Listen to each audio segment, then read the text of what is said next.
केंद्र सरकारनं शेतकऱ्यांना दसऱ्यालाच दिवाळी भेट दिली आहे। गव्हाच्या किमान आधारभूत किमतीत 6.59% वाढ केली आहे। या निर्णयामुळे गव्हाचा प्रति क्विंटल दर हा 160 रुपयांनी वाढून 2585 रुपये असा निश्चित झालाय।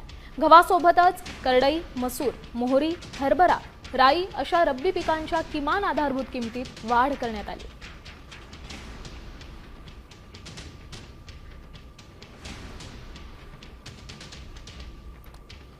गहू पिकाची वाढ ही प्रति क्विंटल 160 रुपयांनी झाली,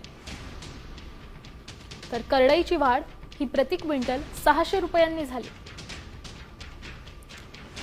मसूरची वाढ ही प्रति क्विंटल 300 रुपयांनी झाली।